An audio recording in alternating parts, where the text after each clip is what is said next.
Historia sin sombras. La historia es más que memorizar fechas. La historia es una memoria de voces vivas, listas para hablar la verdad. Querigma Radio y Oikónomos te invitan a sumergirte en la historia revelada. Acompáñenos a remover velos en la historia sin sombras. Muy bienvenidos sean todos ustedes a un nuevo capítulo de este su programa Historia sin Sombras. El Centro Oikónomos, en conjunto a Querigma Radio, se complace una vez más en invitarlos a este recorrido en donde a través de estos minutos compartiremos a partir de la historia y también de diferentes aspectos de la vida cultural, política, social de distintas naciones y por supuesto también de distintos corrientes y movimientos. Me acompañan como siempre nuestros queridos anfitriones Saray Jaramillo y Ángelo Palomino. Sari, bienvenida. Muchas gracias por la bienvenida, Javier. Estamos muy contentos de iniciar un nuevo capítulo de Historia sin Sombras. También le damos la bienvenida a cada uno de ustedes que se encuentran escuchándonos ahí detrás de sus audífonos, de sus casas, y también contentos por darnos esta posibilidad de poder compartir, ¿cierto? Tantas cosas, tantas riquezas que el Señor tiene e inspira a esta generación. Así es, muchas gracias también, Sari, a ti por darnos la oportunidad de compartir contigo este día, esta jornada. Y por supuesto también bienvenido Ángelo Palomino. Hola Javier, hola Saray, un gusto realmente poder saludarlos, como siempre puede estar semana a semana con ustedes y también junto con cada uno de nuestros hermanos que nos escuchan, ¿no es cierto?, como fieles auditores de este programa de Historia sin Sombras, y por supuesto también, como siempre, agradecer a Querigma Radio y también a Oikónomos, que, ¿no es cierto?, que siempre nos impulsa para poder estar en estos medios hablando la verdad, ¿sí?, en medio de los procesos históricos que, como tú bien decías, Javier, muchas veces se viven en medio de situaciones que son relevantes para las naciones y para las generaciones. Estamos acá en Historia sin Sombras, invitándoles a caminar con nosotros durante este tiempo en profundizar, tal como recién lo señalábamos, en la verdad. Sobre todo en temáticas que hemos venido desarrollando ahora en los últimos capítulos, muy vinculados a la vida durante el siglo XX y también, por supuesto, desde finales del siglo XIX. En términos de múltiples fenómenos culturales y queremos reiterar que veamos un saludo muy cordial a todos los amigos que nos están sintonizando en muchos lugares del mundo. Ustedes saben, Ángelo, Sari, que nos escuchan en Colombia, en Argentina, en España, en Estados Unidos, en Chile y en cada una de esas ciudades donde tú estás conectado durante este día. Te enviamos un gran abrazo. Puedes seguir ahí conectado con nosotros vía nuestras redes sociales, Oikónomos, y también nuestra página web www.oikonomos.cl. Bien, hoy queremos hablar, como bien lo señalábamos, de temas que son relevantes a partir de cómo se va a conformar el pensamiento contemporáneo. Así que, bueno, me gustaría sin más ahí dejar a Sadi que nos va a introducir en la temática del día de hoy. Hoy día tenemos, como decía Javier, un capítulo adentrándonos a lo que es el pensamiento contemporáneo. Creo que siempre es bueno hacer estas revisiones, no solamente de momentos históricos, sino también la relevancia de cómo se van tejiendo los pensamientos, las estructuras incluso de poder institucional, cultural, y cómo, y ya lo hemos hablado en otros programas, cómo las ideas tienen consecuencias, ¿cierto? Y también saber desde dónde nace una idea, desde dónde nace una posición política, desde dónde nace una posición teológica, una posición filosófica en este caso. Así que hoy día vamos a hablar de un personaje, yo creo que tal vez varios de ustedes han escuchado a lo largo de su vida, tal vez en la escuela, en la universidad, pero también Pastor Fernando incluso también ha compartido acerca de él en algunas ocasiones, y es Friedrich Nietzsche, que él es un filósofo, también se le conoce como un poeta, músico y filólogo de origen alemán del siglo XIX, que es considerado uno de los filósofos más importantes de la filosofía occidental, ya que su obra dejó como una profunda influencia en la historia y en la cultura occidental.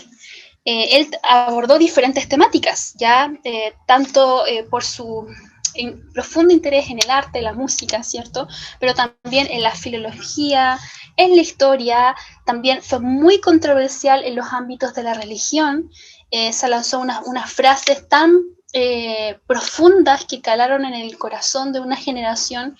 Estamos hablando siglo XIX, siglo XX, pero que hasta el día de hoy han marcado una separación, digamos, en torno a lo que las culturas, sobre todo occidentales, ven al cristianismo, ven a Dios. También abordando temas de la ciencia, y siempre desde una perspectiva crítica. Tal ha sido su impacto de este personaje que hoy día vamos a ir comentando un poco de su historia y de los alcances de su pensamiento, es que ha tenido profundas influencias, ¿cierto? En ámbitos incluso teológicos, de la antropología, de la sociología, o sea, casi todo lo que es las ciencias sociales, ¿ya? E incluso el arte.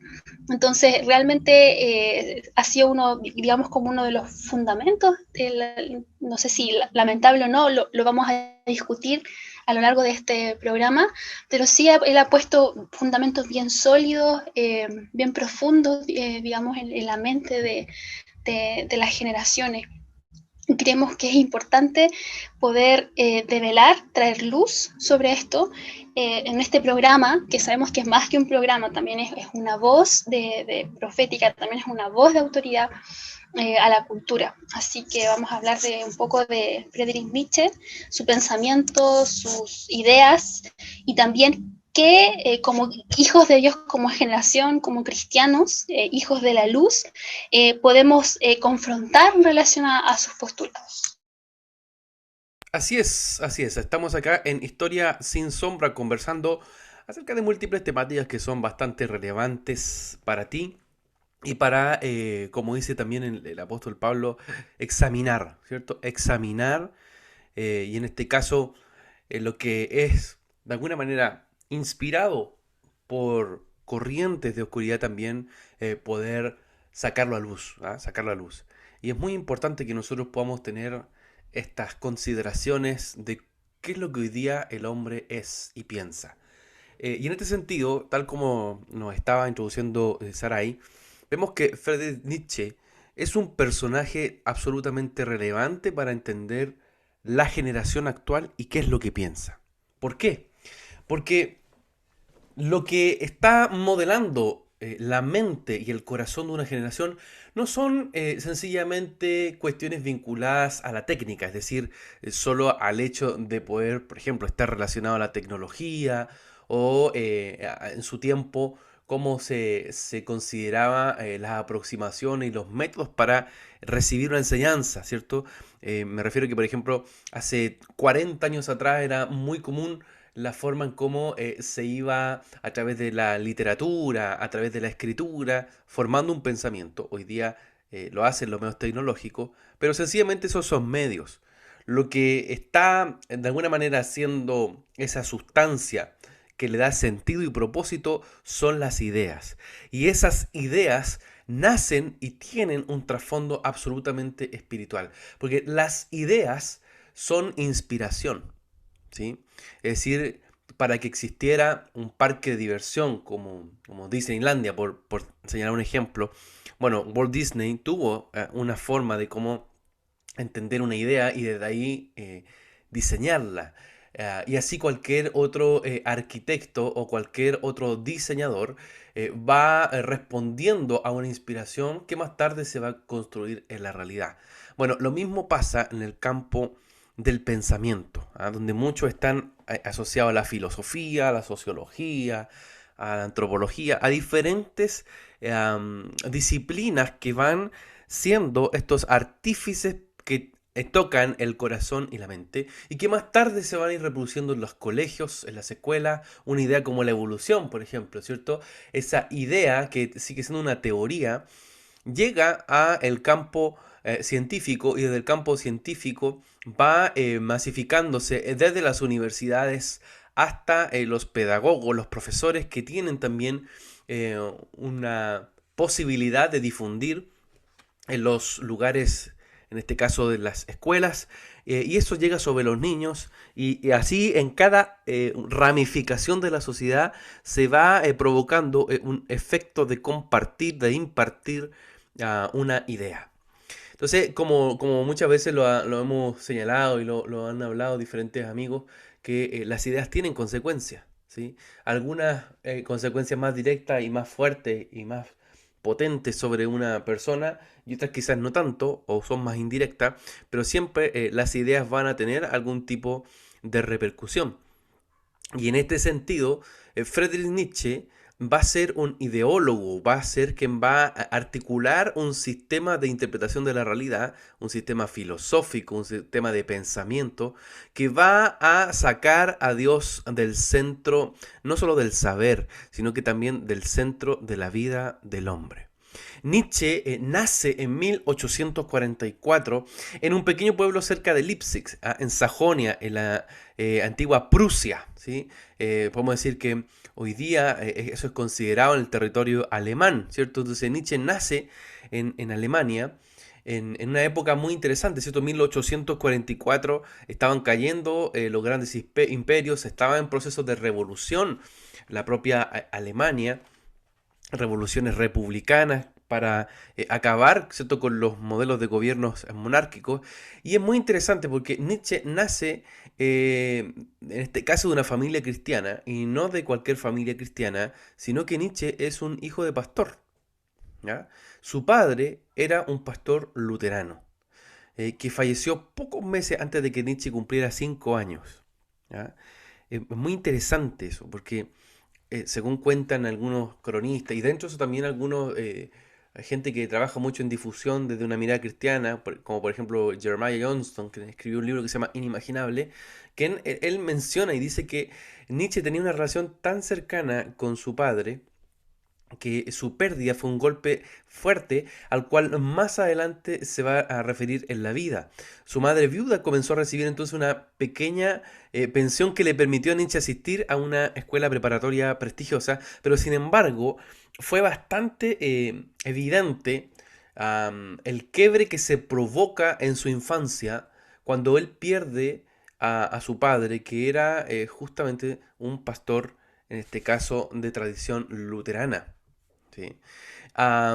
Nietzsche entonces va a ir creciendo en un ambiente cristiano, un ambiente donde su desarrollo académico de alguna manera eh, va a estar también tocado por esta experiencia que le hace, en este caso, llegar a estudiar teología y filosofía clásica en la Universidad de Bonn en 1864, es decir, ya a los 20 años ingresa a la Universidad de Bonn y desde ahí 2 años antes que Nietzsche en este caso, estuviese en la universidad, escribe un artículo en el cual comienza desde ya a cuestionar elementos fundamentales de la fe cristiana, lo que luego de un año de estudiar en Bonn, Nietzsche pierde su interés en prepararse para el ministerio luterano, porque es interesante, Nietzsche escuche esto, entra a la universidad a estudiar teología para prepararse para el ministerio luterano. ¿Mm?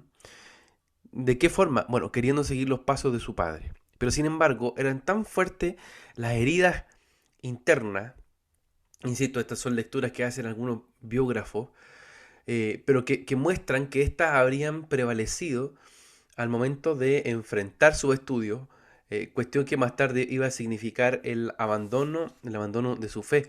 Nietzsche va a regresar a Leipzig, donde estudió obras de Schopenhauer, por ejemplo, un ateo y defensor del pesimismo filosófico, quien supuestamente le hacía frente a la realidad negativa del mundo, negándose a recurrir a la esperanza o la fe. Schopenhauer o incluso otros que yo creo que son fundamentales como Hegel, ¿cierto? Que son también filósofos de la época, van a alimentar, van a influenciar en gran manera a Nietzsche para, en este sentido, provocar en él una crisis de fe, y una crisis que va a llevarlo a responder propuestas que van a ser bastante, bastante fuertes. En esta temporada, Nietzsche va a ser nombrado posteriormente profesor en la Universidad de Basilea, en Suiza. Y es muy, muy profundo esto porque él se asienta en Basilea, en Suiza, ya con solo 24 años, eh, y aún sin recibir quizás su doctorado, su habilitación, él ya estaba enseñando en Basilea, donde se va a provocar también un crecimiento de su propia figura magisterial en la ciudad del Basilisco, ¿cierto? En Basilea. Em, que son temas, son eh, eh, yo diría, puntos bastante importantes. Antes de seguir profundizando y en relación también a lo mismo, Ángelo, me gustaría darte el pase para que tú ahí también vayas dándonos tus comentarios a partir de lo que hoy día estamos conversando, ¿cierto? La vida de Nietzsche y su influencia sobre las generaciones. Sí, tal como tú decías, Javier, yo creo que esta realidad de tener de alguna forma el corazón eh, fracturado por la pérdida de su padre, es algo que de hecho se replica mucho en su filosofía. Una de las cosas eh, eh, que se repite, digamos, en aquellos que tratan de interpretar o dar a conocer a Nietzsche es que él no puede ser clasificado en algún tipo de categoría o escuela filosófica, no, para nada. De hecho, muy por el contrario, él mismo buscaba eso, ¿no? Buscaba una cierta amplitud y libertad para pensar, incluso aunque en muchas oportunidades eso llegase a ser contradictorio en los planteamientos que él hacía. Entonces, incluso en su filosofía uno ve que se da de alguna forma ese fraccionamiento. ¿M? Entonces, esa realidad del corazón es también una realidad de su mente, y en ese sentido también una realidad de su filosofía, y por lo tanto también una realidad de las consecuencias de su filosofía a nivel social, cultural. Eh, Algo en lo que creo que podríamos quizá ir profundizando más adelante al hablar, por ejemplo, del nihilismo. Pero algo que a mí me llama mucho la atención, y muy en relación también a lo que tú comentabas, Javier, sobre la relación que él tenía con su padre. De hecho, su abuelo también era pastor, su padre era pastor, él debió haber sido probablemente pastor, ¿no es cierto? Y se estaba preparando para eso. Y es muy interesante cómo él llega, ¿cierto?, a afirmar la muerte de Dios, ¿no es cierto? Él es el autor de esta conocida frase, Dios ha muerto. Y sigue esa frase diciendo, nosotros le hemos matado.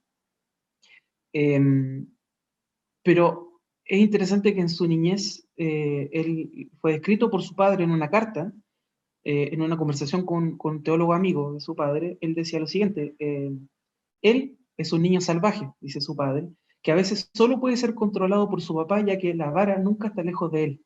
Pero ahora alguien más ayuda más poderosamente, y ese es el querido Santo Cristo, ya que se ha apoderado del pequeño Fritz de la cabeza y del corazón, de modo que no quiero oír ni hablar de nada más que del Espíritu Santo. Es algo muy dulce. Esto era algo que decía su padre a través de una carta en una conversación con un amigo teólogo. Es muy interesante esta aseveración del padre, y cómo uno ve que efectivamente la muerte de él, y también incluso un año después, alrededor más o menos de un año, en febrero de 1850 también muere su hermano más joven, Joseph. Entonces, yo creo que sin duda esto marca de alguna forma el corazón de Nietzsche, y también su forma de poder filosofar y pensar posteriormente. Creo que es algo que de alguna manera va a marcar profundamente su corazón. Y es interesante porque en él uno ve incluso ciertos rasgos, uno diría proféticos, porque cuando él habla del nihilismo, en realidad, y lo podríamos quizás después conceptualizar y todo, pero es interesante que de alguna forma él actúa como una especie de profeta del nihilismo. Eh, de hecho, en su texto La voluntad de poder, él dice lo siguiente: dice, lo que narro es la historia de los próximos siglos, describo lo que viene, lo que no puede venir de otra manera, el advenimiento del nihilismo. Esta historia puede ser ya narrada, pues la necesidad misma está aquí en marcha. Entonces, el nihilismo, que hoy día podemos verlo también en expresiones sociales, culturales, es algo que ya vaya en sus años, Nietzsche, aun cuando no parecía que estuviese, digamos, en su apogeo, ¿no? No parecía que siquiera estuviese en marcha, digamos, su época, sino que él más bien decía que estaba actuando proféticamente respecto de esto, ¿no? Y por eso es que algunos piensan que más bien Nietzsche es una especie como de profeta del nihilismo porque se adelanta a su época, y esto es uno de los rasgos que también muchos filósofos reconocen en él, que es una especie de adelantado a su época, ¿no? Como que está muy fuera de lugar, está hablando de algo que de alguna forma va a pasar en el futuro de él y no en el presente que él está viviendo, y eso es realmente muy, pero muy interesante. Estás en sintonía de Querigma Radio, extendiendo el mensaje del reino de Dios a todas las naciones de la tierra. ¿Vives en Santiago de Chile y no tienes dónde congregarte? Te invitamos a que nos contactes en nuestro sitio web www.ciudadeluz.cl. Te esperamos. Querigma Radio, enseñando principios que ayuden a la iglesia a vivir en el Espíritu. De manera práctica, real y completa. Querigma Radio. Te invitamos a suscribirte a nuestro canal de YouTube. Búscanos como CCA Ciudad de Luz. Ahora seguimos con tu programa, Historia sin Sombras.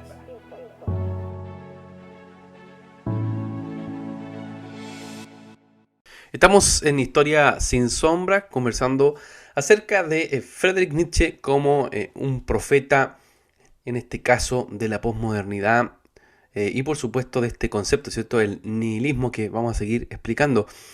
Sari, a ti te toca trabajar mucho también con generaciones, con niños, con jóvenes, y no deja de impresionarme, ¿cierto?, lo que también recién comentábamos y Ángelo puntualizaba, de cómo Nietzsche venía de una familia cristiana, de una familia protestante de ascendencia luterana, y tanto su abuelo como su padre habían sido pastores. Sin embargo, este hombre, ¿cierto?, Nietzsche, logra influenciar no solo el mundo de su época, sino que hasta el día de hoy, ¿cierto?, gran parte de su trabajo tiene una influencia, ¿cierto?, una influencia que es indesmentible sobre las generaciones. ¿Cómo ves tú este proceso? ¿Qué es lo que sucede? Lo que también Ángelo remarcaba al decir que lo que estaba pasando en su mente era también en tanto lo que sucedía en su corazón. Sí, justamente mientras tú compartías acerca de eso, la importancia de cómo él se va planteando, digamos, en el seno familiar, creo que quiero contarles unos datos que me han parecido interesantes para poder desarrollar esa idea que tú me invitas. Bueno, sabemos que él fallece muy joven, a los 35 años, pero sin embargo era una persona que por lo general él sufría mucho de dolores de cabeza, jaquecas constantes, y también tenía, finalmente, los últimos tiempos antes de morir, también tuvo una fuerte tendencia a perder algunas capacidades cognitivas, incluso también tenía un problema ocular en su ojo derecho. Y que se habla también de que eran comportamientos o síntomas ya crónicos, donde incluso se llega a decir de que se contabilizan 118 episodios de jaqueca en un año, ¿ya? Que no es normal. Y él llega a tener un diagnóstico por el médico de que su ojo derecho ya tenía un defecto visual y que prácticamente le iba a provocar una ceguera. Y que también en su historia familiar, y a eso voy a llegar, iban predominando enfermedades de carácter mental. O sea, tuvo 2 tías maternas que tuvieron una enfermedad psiquiátrica, una de ellas se suicida, un tío materno desarrolló un trastorno mental ya digamos hacia su vejez, otro tío materno muere en un asilo, como tú ya lo comentabas también, su padre muere a los 35 años, no Nietzsche, pero también se le describe a él como un autista, y que estuvo muy ausente los meses previos al fallecimiento. Entonces también, y que incluso en su autopsia, dicen aquí el relato médico, que se había revelado un reblandecimiento cerebral. Entonces, hay algunos antecedentes familiares, hay algunos antecedentes que tienen que ver con enfermedad, pero como dice Javier, como tú lo ibas comentando, todo parte del corazón. Ya muchas veces y lo hemos entendido así, como el cuerpo también manifiesta una realidad que ocurre en el alma, ¿cierto? En esa batalla que se va generando tanto por el rechazo, por la orfandad, por temas no resueltos, y finalmente pasa a nuestra mente, pasa a nuestro sistema de creencias, pero también nuestro cuerpo empieza a manifestar. Entonces, en este sentido, vemos la familia de Friedrich Nietzsche, aunque Javier, claro, comentaba, y Angelo también, que venían de una profunda tradición ligada a la iglesia, era alemán, por lo tanto tenía una fuerte tradición luterana, pero finalmente problemas que se empiezan a desarrollar en su seno, en su círculo más cercano, en su familia, terminan por sacudirlo, terminan por bombardearlo. Y por eso yo creo que es tan delicado, y quizás en este programa quizás no nos dé el tiempo de desarrollarlo a gran profundidad, pero sí en otras instancias lo hemos hecho. Yo sé que también hay hermanos que lo hacen. La importancia de no descuidar los vínculos familiares. O sea, aquí estamos viendo una persona que en su juventud, digamos, en su niñez, su adolescencia, sufrió el trauma de la pérdida de un padre en su juventud. Y cómo solo ese hecho de no haberlo superado, no haber contado con las herramientas de a lo mejor de una congregación, de una red de apoyo, terminó creando a un personaje que vino a remecer la fe de una generación. Así de fuerte es decirlo. Entonces, no da lo mismo el no amar, no da lo mismo el no resolver los problemas filiales, no da lo mismo no resolver los problemas que puedan darse entre padres e hijos, entre madres e hijos, entre esposos, entre hermanos, no da lo mismo. O sea, no sabemos cuando tenemos a los niños a nuestro alrededor, a los jóvenes a nuestro alrededor, aún a los ancianos, aún nuestros tíos, pensando en los tías familiares de Friedrich Nietzsche, aún nuestros propios tíos, todos esos vínculos familiares son una red de soporte.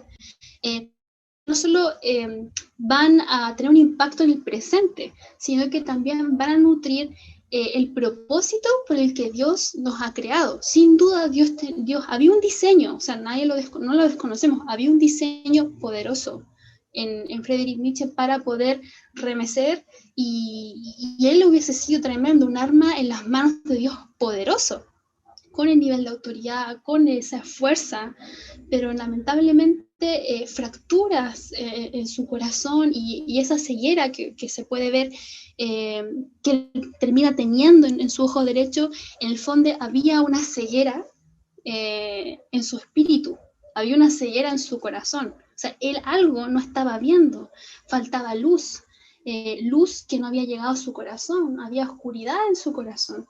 Y es tremendo, o sea, yo lo veo así, por eso como decía Javier, en mi trabajo, que me he involucrado mucho más con temas de niños, generaciones, jóvenes, insistimos en eso, en el poder de un vínculo, porque el vínculo es más que un momento, es construir cultura, es construir relación, es construir propósito.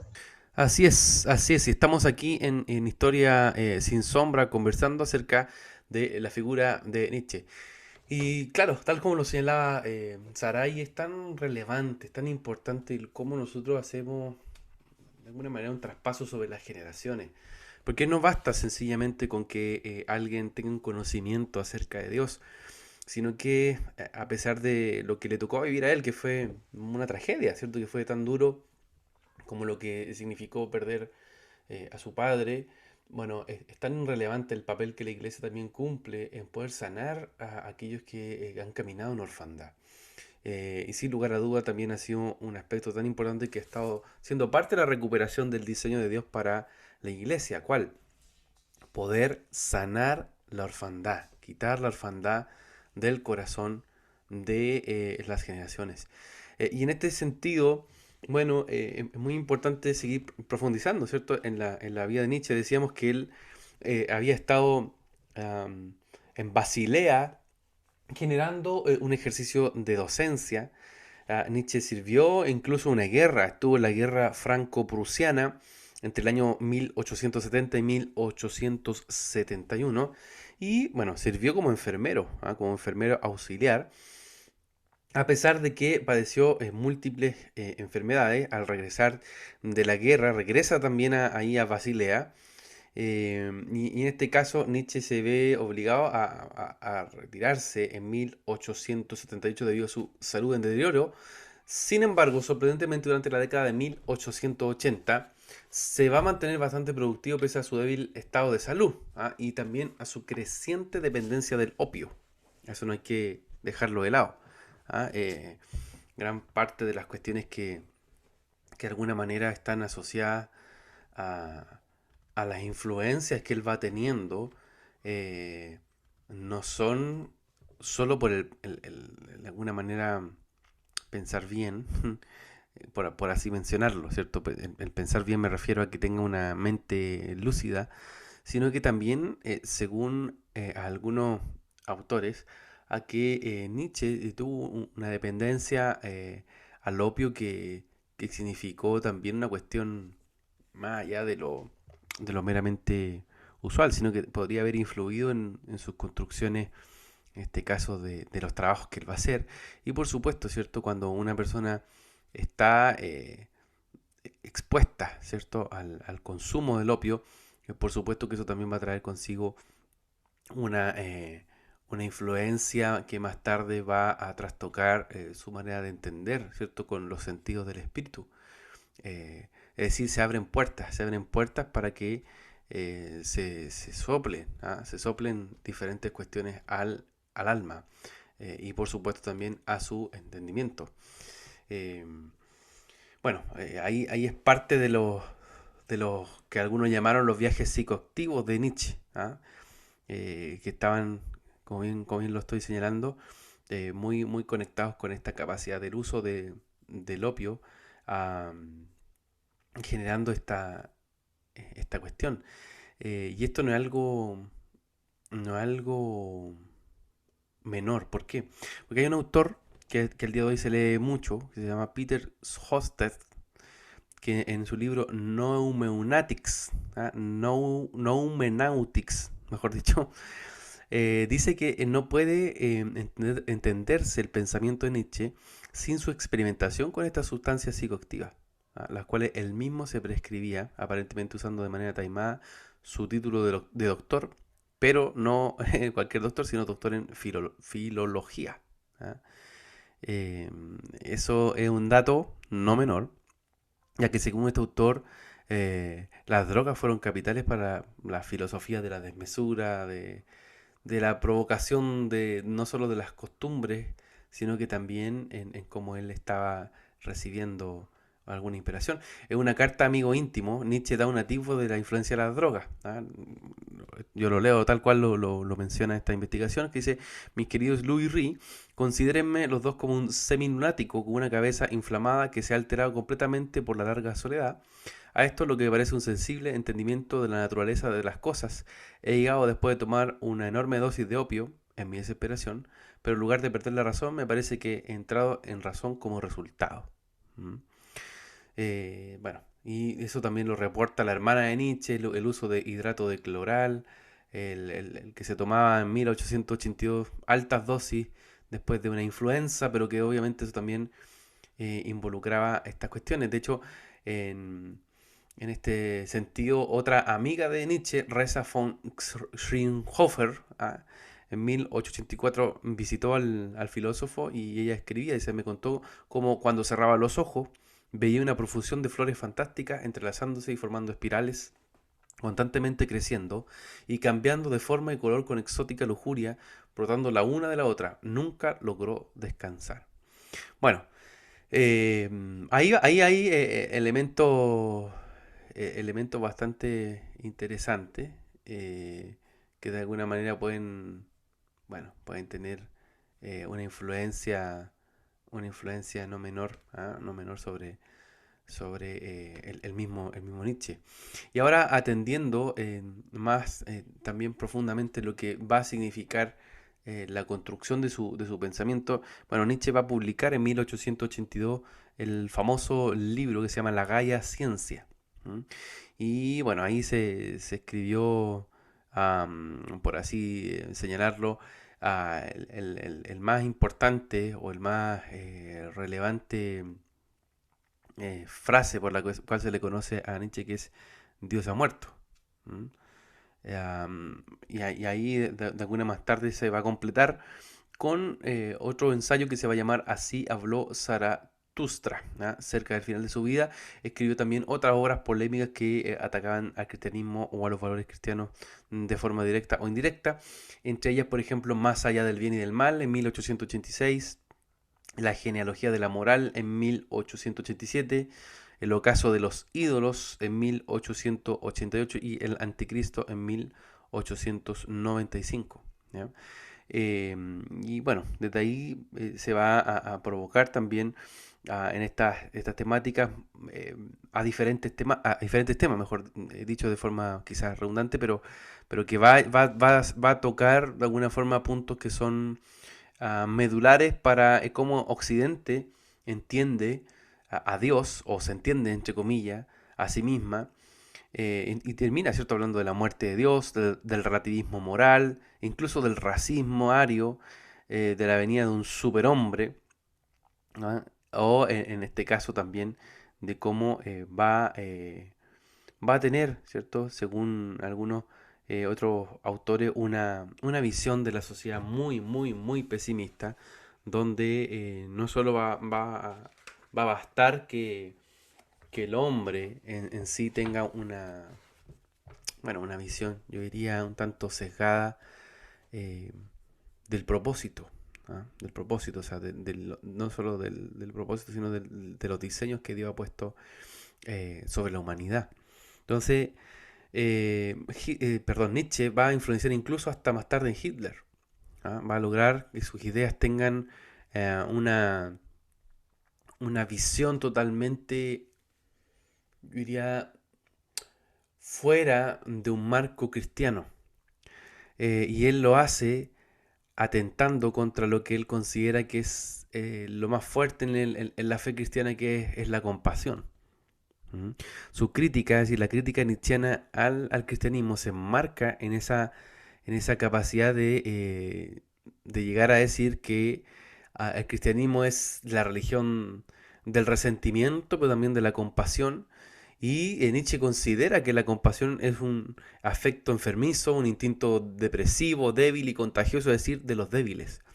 Lo mismo que más tarde iba a tomar el mismo Hitler, ¿cierto? Como una premisa para separar en una eh, forma bastante trágica, ¿cierto? A lo que él considera fuerte de débil. Eh, para Nietzsche, el cristianismo obstaculiza las leyes naturales de la evolución y propaga el sufrimiento en el mundo. Es tan fuerte que, según él, el exceso de compasión constituye una de las causas de la muerte de Dios, según él. ¿Ah? Que eso lo habla Así habló Zaratustra, donde llega a decir, ¿sabes cómo murió Dios? ¿Es verdad que fue la compasión la que la estranguló? Y ahí termina diciendo, un día se asfixió con su excesiva compasión, Dios ha muerto. Entonces, es bien fuerte como la visión de la vida cruda, trágica, totalmente fuera de la capacidad del hombre, ¿cierto? De arrepentirse. Termina señalando o termina mencionando en él de que en sencillas palabras, la muerte de Dios significa también la muerte del ser humano. Y como no hay Dios y no hay ser humano, tiene que aparecer el superhombre. Y el superhombre es aquel que es fuerte, es aquel que arrasa con el resto, y es más tarde retratado por el propio Adolf Hitler como un engendro también en parte de estas ideas. Claro, son muchas otras ideas las que están presentes en Nietzsche, pero no hay que olvidar que en este plano y en ese contexto fue un aspecto fundamental para lo que más tarde iba a ser el nazismo. Entonces, no solamente significó en Alemania, ¿cierto? Un remesón y un modelo, ¿cierto?, de pensamiento, sino que incluso va a significar, sobre todo el mundo y sobre todo la Tierra, una forma de releer la cultura occidental y sobre todo su fundamento cristiano. Ángelo, tus comentarios. Sí, sí, tal como, bueno, tú lo ibas diciendo, efectivamente, brutal el cambio de pensamiento que uno puede encontrar en Nietzsche. Algunos eh, filósofos, de hecho, como Heidegger, señalan cosas como que los filósofos posteriores a Nietzsche piensan o a la luz de Nietzsche o a la sombra de Nietzsche, pero en referencia de alguna manera a Nietzsche.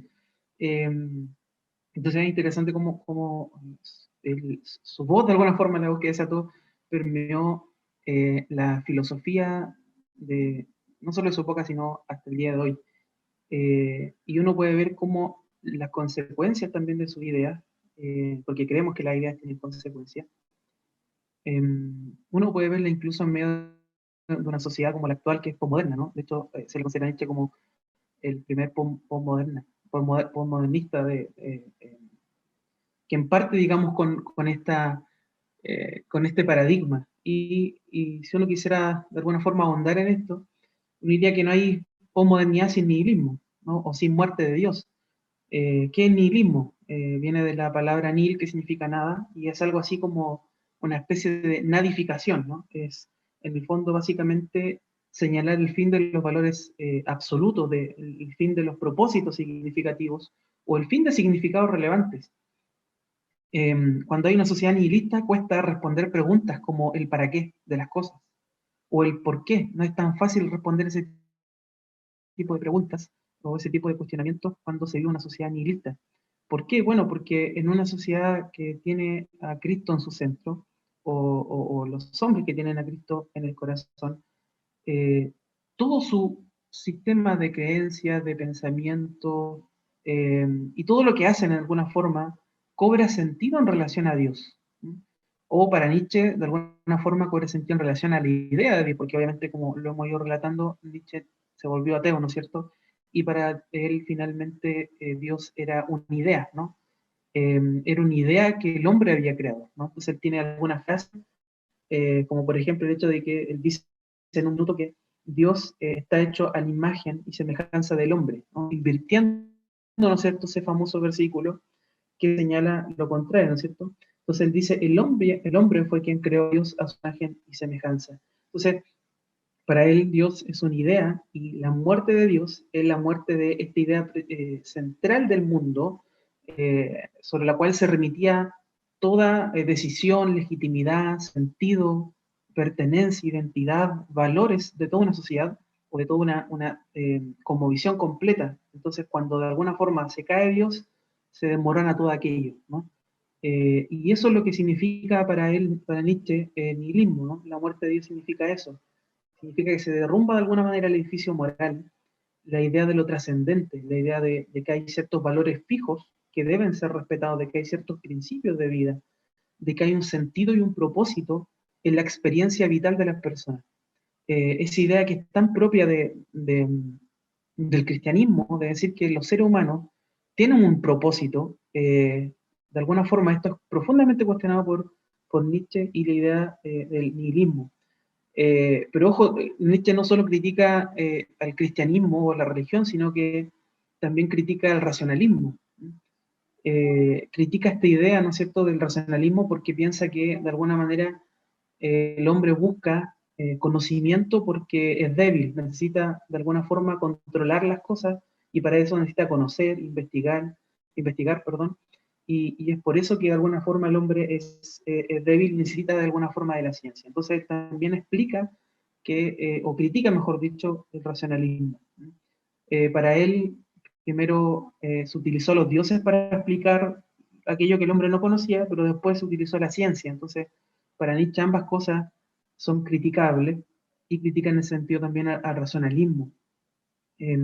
Y bueno, obviamente que su crítica al cristianismo yo diría que es mucho más pronunciada, de hecho, ¿no?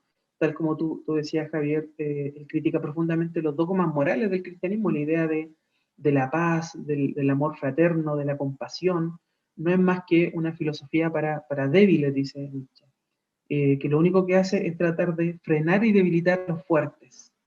Y en el fondo lo que él busca es destruir toda esta moral tradicional creada en base al cristianismo, o de alguna manera, obviamente todos sabemos que no todo, digamos, un minuto era cristianismo, pero que en buena medida estaba influenciada por el cristianismo, y él trata de derrumbar toda esa moral tradicional para poder crear una nueva, ¿no? Y ahí nace el superhombre, que es la alternativa, ¿no es cierto?, al nihilismo, a la nada, a la falta de sentido, de significado, de propósito de la vida, el superhombre. Es decir, aquel que es capaz de dotarse de propósito, sentido, de identidad, él mismo, y de vivir conforme a sus propios valores, conforme a la determinación, a la fortaleza, a la pasión. Esos son los tipos de valores que va a tener este, entre comillas, superhombre, ¿no? Que es una especie de líder que va a decidir cómo construir su propia vida. Es decir, frente a la muerte de Dios, se construye otro Dios, ¿no? Un Dios propio. Un Dios que es básicamente el hombre mirando al espejo, creyéndose un superhombre, ¿no? Y que no es más que el engaño de que volvemos a ver, ¿no es cierto?, desde el Edén, esta idea de la serpiente con la que engaña a Adán y Eva. Seréis semejante a los dioses, ¿no es cierto? Y vemos que también en esto está esta misma mentira a través de la idea del superhombre.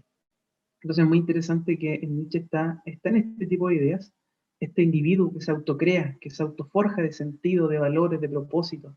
Ese es el superhombre, que no hay nada trascendente, no existe un Dios, así que por lo tanto el hombre es el único que puede dotarse de significado, de propósito.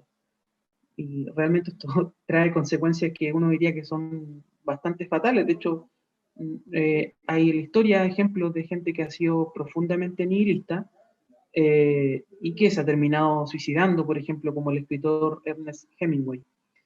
Algunas de las cosas que uno puede ver, por ejemplo, a nivel social y cultural, por ejemplo, como expresión, insisto, como consecuencia del nihilismo, es la falta de sentido y propósito, evidentemente.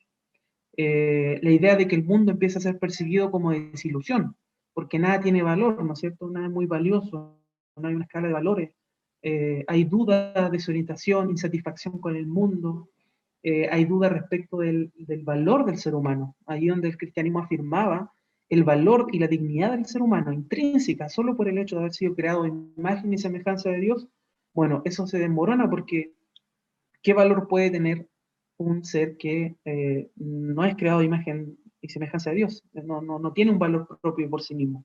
Tiene que autocrearlo, autoforjarlo a través de la idea del superhombre. Entonces, eso choca sin duda con el cristianismo. A mí me llama mucha atención algunas frases de él, no solo, por supuesto, la de esta idea que él dijo, ¿no es cierto?, de que Dios está muerto, sino también otras como, por ejemplo, él decía, los monos son demasiado buenos para que el hombre pueda descender de ellos. Otra cosa que él decía es que toda convicción es una cárcel. Y lo último, solo una última frase, que también me llama mucho la atención porque es muy utilizada, es muy conocida esa frase, muchas personas la han utilizado. Él fue quien dijo, lo que no te mata te hace más fuerte, entre otras cosas más. Estamos acá en Historia sin Sombra conversando acerca de la figura de Nietzsche y su rol, yo diría espiritual, ¿cierto? Absolutamente, en cómo se va modelando una sociedad que quiere escapar de Dios. Y tal, me gustaba mucho lo que recién señalaba Ángelo, porque toda esta idea del nihilismo y toda esta idea de Nietzsche de ir contra el propósito de Dios, queriendo decir que él ha muerto, en definitiva, no es más que lo que muchas veces se ha mencionado y se ha hablado de cómo Lucifer, ¿cierto?, intentó apropiarse del trono de Dios, queriendo poner una lápida sobre él, queriendo proponer una idea de sociedad y una idea, en este caso, de exilio del hombre, del lugar del huerto. Y ya hemos visto las consecuencias de lo que eso ha significado en la historia de la humanidad. Entonces, una vez más, otra manera, creo yo, en cómo la filosofía moderna, en cómo el pensamiento contemporáneo intentó una vez más escapar de su creador. Es tan fuerte lo que pasa ahí con Nietzsche que él, bueno, termina haciendo, como lo mencionaba Ángelo, declaraciones muy, muy polémicas. Como se pone de manifiesto en su emblemática obra El Anticristo. O sea, ya solo esos nombres son más que sugerentes, ¿ah? Donde él, en esa obra, en el Anticristo, bueno, se puede leer el siguiente juicio que dice: yo condeno al cristianismo, yo levanto contra la iglesia cristiana la más terrible de todas las acusaciones que jamás acusador alguno ha tenido en su boca. Bueno, sabemos, entre paréntesis, sabemos quién es el acusador, ¿cierto? La escritura dice quién es el acusador. Nietzsche sigue y dice, ella es para mí la más grande de todas las corrupciones imaginables. Yo llamo al cristianismo la única gran maldición, la única grande, intimísima corrupción, el único gran instinto de venganza, para el cual ningún medio bastante venenoso, sigiloso, subterráneo, pequeño, yo la llamo la única inmortal mancha deshonrosa de la humanidad. Es terrible, es terrible cómo él hace esta condena ahí en el Anticristo contra la fe, y ese juicio va a quedar grabado en el imaginario colectivo de creyente y no creyente. Por supuesto esto va a traer consigo un punto de no retorno en Nietzsche, ¿cierto? Queriendo establecer sobre él una posición, ¿no? Una postura frente a la fe, que es bastante fundamentalista, ¿ah? Es bastante no solo crítica, sino que también ya es directamente hereje, ¿cierto? En contra de la fe. Bueno, todo eso va a ser caldo de cultivo, como bien lo señalábamos, para que se vaya formando permanentemente este desapego, ¿ah? De la sociedad, sobre todo europea, occidental, donde se toman, y sobre todo en el siglo XIX, se tomaban las decisiones de la educación, de la cultura, de la política. Todo eso va a tener consigo repercusiones a largo plazo. Sari, tus comentarios. Bueno, sí, ya para ir finalizando, yo creo que en esa reflexión que tenía Javier, yo también coincido contigo, o sea, pensaba en cómo traer esto a algunos episodios de la Biblia y no podía no pensar en Lucifer, pero también pensaba en actitudes quizás descritas de una manera un poco más simple, porque Nietzsche llega a desarrollar un pensamiento filosófico, o sea, como decía Angelo, no es un pensamiento, sino que como un sistema ya de creencia, digamos así, muy, muy fuerte, como una estructura, digamos a nivel sociedad. Pero también se puede evidenciar o se puede hacer un símil en algunos personajes. Yo pensaba en el comportamiento de rechazo, por ejemplo, que tuvo Caín, por ejemplo, cuando él no fue aprobado por Dios en la ofrenda que él presenta, y termina desarrollando un odio, digamos, contra su hermano. O sea, vemos también eso. O sea, la verdad es que mientras hablaban ustedes, yo pensaba en esta idea, como una filosofía del rechazo. Cómo el rechazo llega a ser tan fuerte, que ya no simplemente es el poder tomar las armas como físicas, sino que en el fondo él se estaba desquitando, y sus armas, o sea, incluso llamando la atención, porque Pablo llega a decir que nuestras armas no son carnales, sino que son poderosas para la destrucción de fortalezas, argumentos, todo. Bueno, ese mismo diseño, esa misma arma, desde el otro bando, quizás podemos decir, las usaba Nietzsche. O sea, sus armas eran espirituales, sus armas eran totalmente las ideas, sus armas eran las palabras, sus armas eran sus libros, sus armas eran... ahí estaba su metralleta, ahí estaba su espada, lamentablemente. Y la gente lee, la gente cree esto, pero en el fondo se daña a sí misma. O sea, la gente que va creyendo, va cayendo en este engaño, se autodestruye. Una persona que no... o sea, vemos en Nietzsche a alguien que es muy herido, pero que tampoco se deja sanar.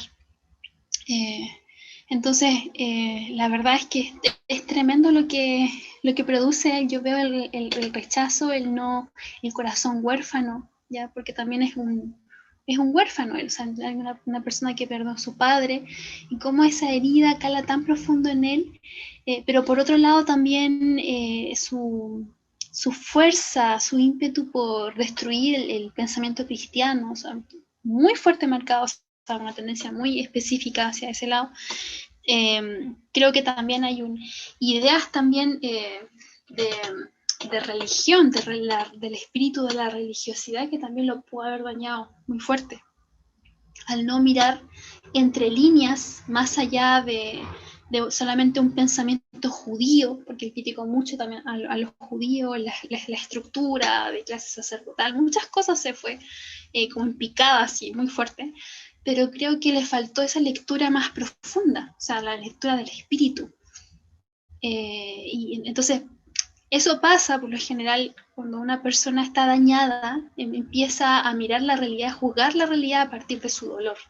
Entonces yo veo en él a alguien así, que él, toda su realidad se distorsionó a partir de su dolor, de su herida, y que obviamente fue una puerta para la tiniebla, para que entrara, sí, la tiniebla, a poder alimentarlo, alimentar su corazón y a torcer su diseño para finalmente utilizar esta herramienta, sí, herramientas que Dios que quizás venía él equipado desde la eternidad, pero para generar todo un armamento de destrucción. O sea, llega, como Javier lo mencionó, o sea, llega un momento a ser hasta fundamento de la filosofía nazi. O sea, y digamos, o sea, aun cuando él combatió en guerra y todo, hasta dónde llegaron sus palabras a alimentar ejércitos. Entonces no es algo menor, no es algo menor, y creo que si hay hijos de Dios que están llamados al campo de las ideas, al debate, a poder estudiar a la luz del espíritu, o sea, cómo se teje el pensamiento de una generación, cómo se construye el ideario, una representación social, una cultura, una filosofía, creo que es fundamental. O sea, hoy necesitamos examinar más que nunca estos postulados, porque lamentablemente uno se da cuenta, pero hay momentos en que nuestros pensamientos salen, no necesariamente porque uno lo pensó, sino porque alguien lo introdujo en ti. Y este personaje lo supo introducir a través de después de diferentes autores que siguieron nutriendo como una ola de nieve el pensamiento occidental. Así que hoy día hemos generado, creo que, una apertura de luz importante. No, creo que aún podemos seguir cavando más y quizás en otros programas podríamos seguir hablando de otros personajes como Friedrich Nietzsche, que también marcaron su época para seguir trayendo más luz y también despertando el interés de aquellos jóvenes, sobre todo, que les llame la atención las humanidades. Si quieres estudiar algo relacionado con filosofía, no te sientas mal, no te sientas perdido, creo que hay una gran beta, solo que sí tienes que estar muy bien cimentado en las convicciones y en tu fe, y arraigado tu corazón y sobre todo sano. Estamos acá en Historia sin Sombras, conversando acerca de la vida de Nietzsche. Mi querido Ángelo, sus comentarios también finales para ir cerrando el programa de hoy. Y yo quisiera ir ya terminando, bueno, con quizás algunas últimas reflexiones, porque hace un par de días atrás, de hecho, en un grupo de jóvenes de la congregación, compartíamos precisamente sobre un tema como este, sobre el nihilismo, y obviamente de manera muy aterrizada, no con una carga filosófica fuerte, sino viendo más bien las consecuencias de este tipo de pensamiento a nivel social y también en medio de la vida de los jóvenes. Y uno se da cuenta que, de hecho, el preguntarle y poder confrontar de alguna manera esta filosofía, pero que también, insisto, tiene manifestaciones sociales y expresiones culturales, uno ve que los jóvenes nos decían que efectivamente ellos veían mucho de eso en sus vidas. Hoy día los jóvenes tienen más que nunca una crisis de identidad, de pertenencia, de significado, de no saber hacia dónde ir. Cuestiones que son muy propias, insisto, del nihilismo. Hay una desorientación general y uno ve que efectivamente eso está permeando fuertemente la juventud de esta época. Entonces uno ve cómo resuenan hasta el día de hoy esas palabras mentirosas, ¿no es cierto?, del nihilismo. Y que obviamente chocan profundamente con la verdad de Cristo, que nos dice que somos personas llenas de propósito, donde cada uno de nuestros días de vida cuentan y son valiosos para Dios. Hay un valor en el ser humano que el nihilismo no alcanza a ver. Hay propósito de vida que Dios ha puesto en cada ser humano que el nihilismo niega rotundamente, pero que sabemos que es una verdad en Cristo. Sabemos que a los que aman a Dios todas las cosas le ayudan a bien. Esto a los que conforman su propósito son llamados, ¿no es cierto? Dice el famoso versículo de Romanos 8. Sabemos que somos llamados con un llamamiento de parte de Dios, que hay sentido, que hay orientación, que hay dirección de parte de Él. Y por lo tanto no estamos inmersos en la nada. No estamos inmersos en un vacío, ni tampoco tenemos que forjarnos a nosotros mismos como nuestros propios dioses, ni convertirnos en una especie de superhombres, cuando sabemos que eh, tenemos a Dios de por medio, quien es nuestro pronto auxilio, nuestro refugio, nuestra fortaleza. Así es, querido Ángelo. Estamos ya finalizando el programa de hoy, que ha sido bastante intenso, hablando de la figura de Nietzsche. Solo yo para cerrar, un comentario de Kuyper, que fue Abraham Kuyper, ¿cierto? El primer ministro de Holanda, que también fue un hijo de Dios, y fue alguien contemporáneo, ¿cierto? A lo que estaba pasando en Alemania. Él llega a decir: Nietzsche puede ofendernos con su burla sacrílega, pero ¿qué es su exigencia del superhombre, sino el grito de desesperación al darse cuenta que espiritualmente la humanidad se está consumiendo? Y creo que esa misma reflexión que plantea Kuyper hasta el día de hoy está vigente. O sea, cómo se provoca esa ruptura radical no solo en Alemania, sino que en la vida moderna asociada a la fe, buscando un superhombre, pero nuevamente clamando a Dios como Padre. El mundo busca a Dios como Padre. La tierra gime por la manifestación de los hijos de Dios que puedan mostrar al Padre. Eso sana no solamente el corazón, sino que también el entendimiento en cómo el hombre se relaciona entre sí y cómo también se relaciona con su medio ambiente. Por lo tanto, es muy importante que nosotros podamos asumir que la sanidad viene directamente desde nuestro Abba Padre. Bien, Sari, vamos con los recomendados de esta semana y vamos finalizando. Sí, bueno, hoy día tenemos para recomendar un libro muy bonito y de mucha inspiración, que se llama Inimaginable, un mundo sin cristianismo, de Jeremías Johnson. A ver, un pequeño fragmento. ¿Será que Dios está muriendo? A propósito de lo que planteaba Nietzsche. Eso es lo que algunas personas creen y desearían que ocurriera. Sostienen que las creencias cristianas y nuestro estilo de vida dejaron de ser relevantes. Entonces, este libro nos empieza a inspirar. Es sugestivo, pero también es revelador e ideal para toda persona a la que le preocupa hacia dónde se dirige este mundo. Así que totalmente recomendado para ustedes. Y bueno, también para la familia tenemos el ciclo de películas. Yo sé que también quizás lo han visto en otras oportunidades, el Dios no está muerto, ¿cierto? Que también son una serie de 3 películas que hablan acerca de, bueno, cómo jóvenes y diferentes personajes de la vida contemporánea se encuentran con, digamos, con lo que significa esta filosofía, o sea, que trae Nietzsche, pero también cómo desde diferentes herramientas y sucesos de vida, Dios sigue liberando el pensamiento de una generación, sigue trayendo luz y valentía. Así que también recomendar esas películas para la familia. Muy bien, muchas gracias Ari, y también muchas gracias querido Ángelo por estar conectados con nosotros, y gracias también por supuesto a nuestros amigos que nos escuchan semana a semana acá por Querigma Radio, y por supuesto también a quienes nos escriben en las redes sociales y quienes están también en contacto con nosotros. Vamos entonces despidiéndonos del programa del día de hoy, y por supuesto siempre una bendición poder estar conectados con ustedes. Un gran abrazo y nos vemos hasta un próximo capítulo de su programa Historia sin Sombras. Chao, bendiciones. Hemos concluido un nuevo recorrido por la historia, sin olvidar que la verdad nos hace libres. Nos vemos en un próximo capítulo. Fue un programa de Oikonomos, Centro de Liderazgo Público Cristiano, patrocinado por CCA Ciudad de Luz.